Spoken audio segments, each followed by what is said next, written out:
In the present, those shadows still exist. Denying what you know to be real will only end in sadness. Open your mind and confront what lurks beneath the surface. For that is the only way you will conquer your fears.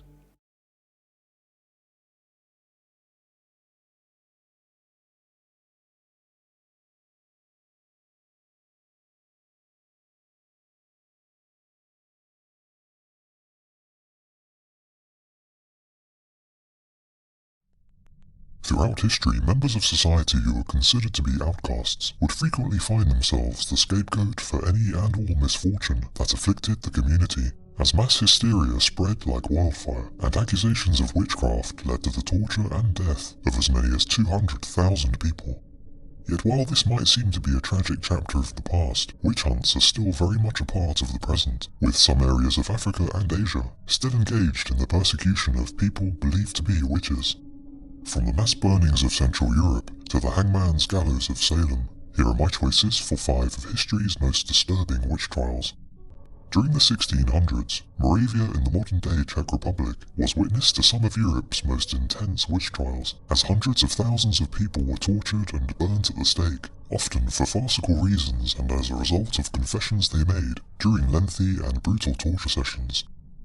The 17th century was an especially dark period of European history, with the 30 Years' War fought between 1618 and 1648 ranking as one of the continent's longest and most destructive conflicts, resulting in an estimated 8 million casualties and reducing much of Central Europe to ashes. This devastating war, coupled with deadly plagues and the religious tensions unleashed by the Protestant Reformation, had understandably left many feeling that mankind was doomed and that the apocalypse was near. Christians across Europe became gripped by the idea that the devil lurked around every corner, intent on corrupting the minds of men and bringing down human civilization. Superstition, rumor, and fear clouded the judgment of the masses and would lead to the deaths of thousands of innocent men, women, and children as allegations of witchcraft erupted throughout the land. Moravia had been on the Protestant side during the 30 Years' War. However, after being captured by Catholic Austria, the people were reluctant to abandon their Protestant religion. Sensing an opportunity to use witch trials as a convenient way of spreading fear and removing religious opposition, a Jesuit priest wrote to the Holy Roman Emperor to warn him that Moravia was becoming a nest of witchcraft and Satanism, and that such dark practices were threatening to lead to an all-out rebellion. The stage for carnage was now set. All that was needed was a spark to ignite the fires. The act which would set Moravia aflame seems ridiculous from a modern point of view. The simple trespass of a young woman hiding a single piece of communion bread in her prayer book. Unfortunately for the girl, an altar boy noticed the girl's actions and reported her to the priest. When quizzed about why she had hidden the communion bread instead of eating it, she claimed that she wanted to give it to a friend to feed her cows, so as to increase the cows' milk production. This minor act was taken to be proof that the girl was in league with the devil, and so a witch investigation committee was formed. Although the committee head was initially against the use of torture, after witnessing how merely showing the accused the torture devices they had access to was enough to induce a confession, her view was quickly altered, and torture would become the primary tool for obtaining confessions from anyone accused of witchcraft. Within a year, the girl and her 3 accomplices were found guilty and burnt at the stake. People posing as concerned citizens began pointing the finger at neighbours and family members, accusing them of witchcraft when in fact they were just settling old scores or trying to further their own agenda in some way. And as the accusations mounted, so did the body count. In fact, many people involved in the so-called justice system actually profited from the trials and convictions, and like in so many of the other witch trials at the time, an economic incentive simply increased the ferocity of the witch mania. The more witches who were unmasked and prosecuted, the more money was made, and a disproportionately large number of wealthy families were targeted, the assets of the deceased witches confiscated and used to enrich those conducting the witch hunts.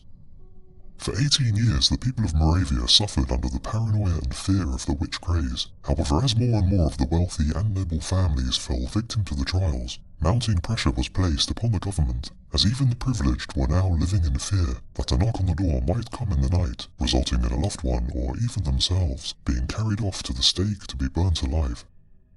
This pressure applied to authorities, coupled with the growing realization that the trials had been a farce, led to their eventual halt. However, it was too late for the hundreds who had already perished, the grim trials of Moravia serving as a stark reminder that evil only takes root in society when people give their consent. In 1675, the largest witch trial in Swedish history saw 71 accused witches beheaded and burned in a single day, the brutal executions part of a nationwide witch hunt that would go on to claim the lives of 280 innocent people over 8 years of insanity. According to the surviving records of the trial, 65 of the condemned put to death that day were women, the guilty verdicts wiping out 1/5 of the village's female population with the stroke of a pen as mass hysteria gripped the Swedish people. The madness began as the result of a single testimony made by a young shepherd boy who had been humiliated after being beaten up by a 12-year-old girl following an argument they had. After licking his wounds, the embarrassed boy reported to adults that he had seen the girl walking on water. The young girl was promptly interrogated by priests, who encouraged her to confess and admit that her water walking was the result of magic bestowed upon her by the devil. After a lengthy interrogation, the girl admitted that the story was true, accusing her neighbour's maid of being the one responsible for introducing her to the devil. The maid, along with 7 others implicated by the young girl, was arrested and put on trial in September 1668 to answer for the alleged crimes.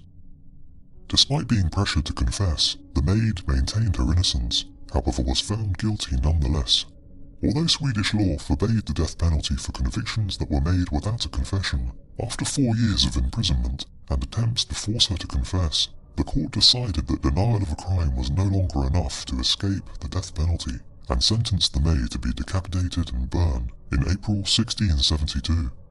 This trial and conviction unleashed a wave of hysteria across the entire country, as parents became convinced that groups of witches were infesting every town across the land in an effort to abduct and corrupt their children. A hysteria heightened even further as children began pointing out adults who they claim had abducted them. In parishes across Sweden, the spread of the panic was made even worse by priests making public guilty verdicts from neighbouring towns during their sermons, an act which was intended to serve as a warning, but simply served to spread the hysteria even faster. As the witch craze reached Torsaka, a special commission tasked a local priest to investigate. However, his methods would elevate the hysteria to new and unseen heights. 2 boys were placed at the door of his church and told to identify any witches who passed through via an invisible mark they supposedly had on their forehead. This bizarre method of identifying witches saw the list of the accused grow out of control, with even the priest's own wife pointed out at one point. Of course, this particular accusation was quickly hushed up, with the boys making the accusations later found with their throats cut. On the 15th of October 1674, the trial of the accused commenced. Roughly 100 people were dragged into the court, largely on the backs of accusations made by young children, who also attended the trial to give their testimonies as the prosecution's main witnesses. While at first glance it might seem shocking that so many children would willingly condemn their neighbours and relatives, it would later emerge that the priest leading the investigation obtained the testimonies he wanted by whipping the children, bathing them in ice-cold water, and even threatening to bake them alive in an oven. Faced with such terror tactics, it's no surprise that they agreed to say whatever he wished. Of the 100 accused, 71 people were sentenced to death, taken to a site which is today marked by a memorial to the victims, where they were beheaded and then burnt at the stake. The witch hunters acting out of their jurisdiction by carrying out executions without permission from the High Court, technically making the killings unlawful. However, despite being called to the capital to answer for their unjust actions, the Torsaka Commission escaped any punishment for their crimes. The witch hysteria would continue to ravage the country for 3 more years until 1677, when the government finally ordered all priests to announce to their congregations that all witches had been expelled from the country forever, in an effort to put an end to the chaos. Yet the crimes carried out by the overzealous priests nearly 350 years ago still serve as a disturbing example of the brutality that can be unleashed when hysteria blinds reason.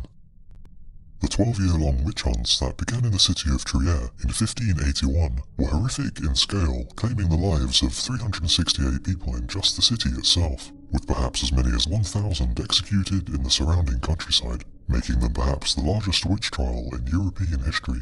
Yet the human bonfires being created in Trier were just a taste of the wider scale witch paranoia taking place across Germany at the time, with hundreds more innocent people being rounded up and put to death on falsified charges as corruption, greed, politics and personal vendettas motivated the more unscrupulous in society to accuse others of witchcraft for their own personal gain. Around the end of the 16th and the beginning of the 17th century, a drop in temperature known as the Little Ice Age had engulfed Europe, causing large-scale crop failure as well as plummeting yields, leading to famine and hunger amongst the poorest in society. The peasants who were hit hardest were understandably on the hunt for someone to blame, and it didn't take long for so-called witches to fall amongst the accused. Evil individuals who it was claimed had allied themselves with the devil in exchange for dark powers. Mobs quickly formed as people rallied together to exterminate the threat from within posed by witches masquerading as ordinary members of the community. However, such vigilante justice was actually encouraged by authorities rather than stamped out, as powerful individuals in the upper strata of society saw an opportunity to increase their wealth by seizing the assets of the condemned, while using an accusation of witchcraft as a political weapon to destroy their enemies. One such man was the Archbishop-Elector of Trier, an influential man in both the Catholic Church and the Holy Roman Empire, where his control over Trier gave him a vote when electing the so-called King of the Romans, the Emperor of the Holy Roman Empire. Such a position granted him great power and prestige, power which he intended to put to use. Seeing the mania and fear surrounding witches as an opportunity to eliminate his rivals, he ordered a purge of Protestants, Jews and witches, three groups of people who were viewed as a threat to the established order, and thus fair game for the executioner in the eyes of many. Yet the Archbishop didn't stop there, and soon all who dared to oppose him or threaten his influence were arrested, tortured into confessing to witchcraft, before finally being put to death for their crimes. The towns and villages of Trier were scoured for the presence of witches. However, unlike many other witch trials, it would not only be the poor and weak who would suffer. Of the 368 put to death in the city alone, around one-third are said to have been members of the nobility or government, as even judges and priests would fall victim to the chaos engulfing the land. The Archbishop conveniently was also the one who set the laws regulating judicial procedure against witches, and so with each fallen enemy, his wealth grew ever more fantastic, and a whole industry sprang up around the trials, as others saw a chance to profit from the fear. None were safe from the reach of the courts, and even children as young as 2 years old were found guilty of witchcraft and burned at the stake. Those brave enough to speak out against the madness of the trials and torture would themselves be placed in the torturer's chair, where horrific techniques were deployed to inflict unimaginable pain which would make the victim say whatever the accuser wished, which generally involved admitting to being in league with the devil, a confession which would see them strangled and burned at the stake.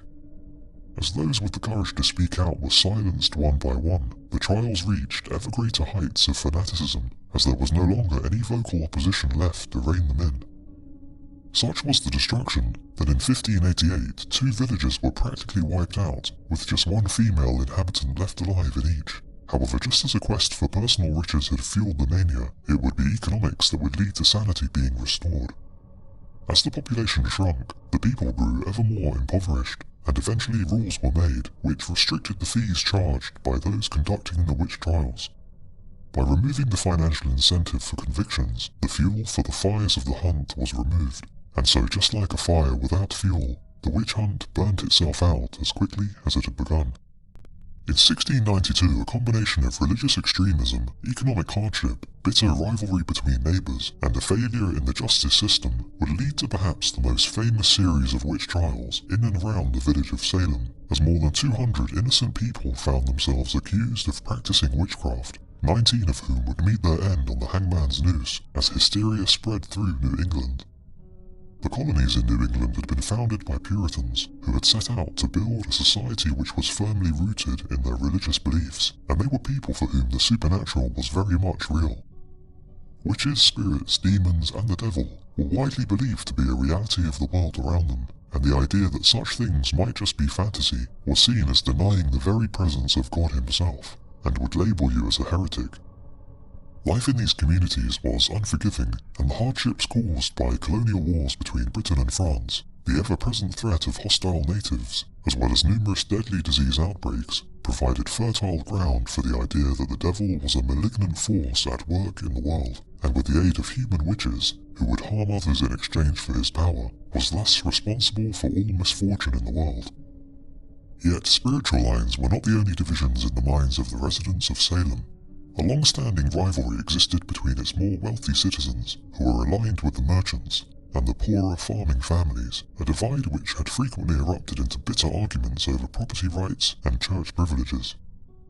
With tensions running high, suspicion and resentment between neighbours would find a convenient outlet in the accusations and counter-accusations of the witch trials that were to come, as townsfolk discovered a simple, effective and legal way of settling old scores and destroying their enemies. During the spring of 1692, a group of young girls would provide the excuse needed for the trials to take hold, when after experiencing strange fits and uncontrollable outbursts of screaming, they were declared by the town's doctor to be victims of witchcraft. The girls blamed 3 local women for their symptoms, and a wave of hysteria gripped the town as several other children began experiencing similar symptoms. The women accused were a slave, a poor elderly woman, and a beggar, all 3 being infrequent church attendees, and the type of female outcasts which suspicion of witchcraft tended to fall upon first.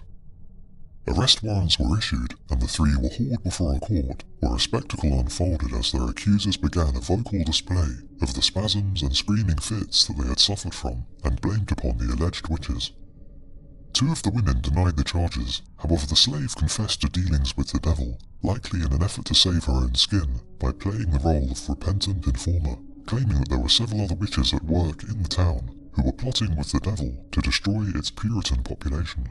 This revelation led to mass hysteria and paranoia, and it wasn't long before the list of the accused began to mount, as a vicious cycle began where accused witches confessed to made-up crimes, before in turn implicating others in the community as being accomplices.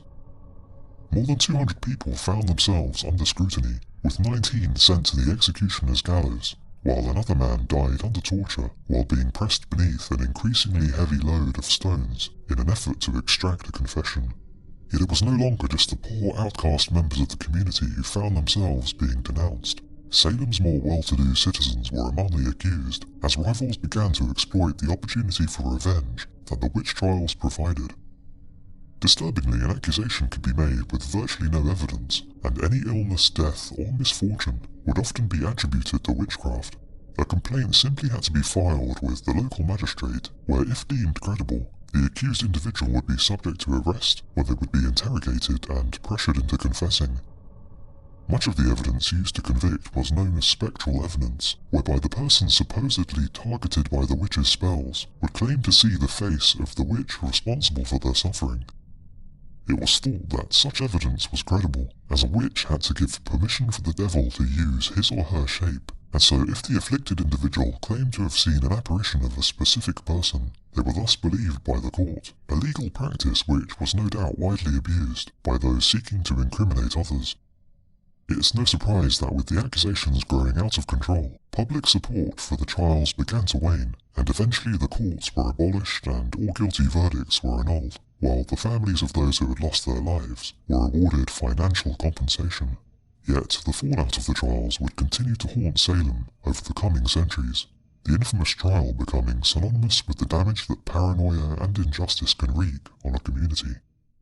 While infamous witch trials such as those carried out in Salem are generally well known by the public, a similar but far larger in scale series of trials and executions also occurred in 16th century Spain as a wave of panic swept through a handful of villages in the country's northern Basque region. The atmosphere of hysteria and fear which descended on this once tranquil region in the foothills of the Pyrenees, resulting in an incredible 7,000 cases of alleged witchcraft falling under the unforgiving gaze of the infamous Spanish Inquisition, making it widely acknowledged to be the largest witch hunt in history. During this period, the Inquisition was already active in its attempts to ensure that those amongst the population who had recently been forced to convert from Judaism and Islam to Catholicism were in fact staying true to the Church's teachings. However, with religious tensions already high across the whole of Europe, the Catholic Church was also doing everything in its power to eliminate old customs, superstitions, and any other practices or beliefs which might conflict with the Catholic ideology and threaten its position as the dominant religion of Europe. leading to as many as 150,000 people being charged with crimes, of which up to 5,000 were executed. Against such an atmosphere of terror and fear, areas which were more detached from city life were far more likely to fall under suspicion, so it's no surprise that many of the remote villages found in the mountainous Basque region of northern Spain would fall prey to the hysteria, its people proudly maintaining their own culture and language, yet in the process earning suspicion from outsiders. However, it was the unusual claims of just one woman that would attract the attention of inquisitors. Claiming that she had attended the nocturnal gatherings of a local witches' coven, the woman accused dozens of other villagers, her confident and detailed descriptions of the events she had supposedly witnessed, convincing many that she was telling the truth. Pressure was applied to those who were accused to confess and name the other witches involved in the gatherings, with threats of torture used against those who initially had maintained their innocence. Faced with a painful and often fatal session with the local torturer, many signed confessions and accused others in the process, leading to a chain reaction of confessions and further accusations that quickly spread through the region as more and more names were added to the list of the accused. Investigators became convinced that an infestation of witch cults was plaguing the area, and soon the blame for every unfortunate event, from storms to mysterious illnesses, was laid at the accused witches' feet. The situation quickly grew out of control, with the local clergy unable to deal with the hysteria and unending wave of accusations and counter-accusations as women, men, and even children were denounced by their neighbours. A mass trial of the accused was eventually held on the 7th of November 1610, where 4 women and 2 men who had still refused to confess were burnt at the stake along with effigies of 5 others who had died in prison, presumably as a result of the horrific tortures they had endured. In all, as many as 2,000 people had confessed to the crime of witchcraft, nearly 1,400 of which were children between the ages of 7 and 14, the testimony of whom was taken seriously and used to implicate 5,000 others. However, the majority of these would later retract their confessions, having claimed that they had only given them under torture or just the threat of torture. Although 11,000 pages of evidence was collected, the records were often flawed with inconsistencies in the statements of those confessing, routinely suppressed in order to secure conviction. The madness finally came to an end after the inconsistencies, fabrications, and downright absurdity of many of the accusations could no longer be ignored, and it became clear that fear was the driving force behind the reports of witchcraft, and not the devil. The Inquisitor General ruled that confession and accusation on their own was no longer enough to warrant a witchcraft conviction, and by August of 1614, all pending trials were dismissed. For the people caught up in the paranoia, the ordeal was over. However, the mania of the Basque witch trials continue to serve as a chilling reminder of the lengths to which a frightened person will go to save their own skin.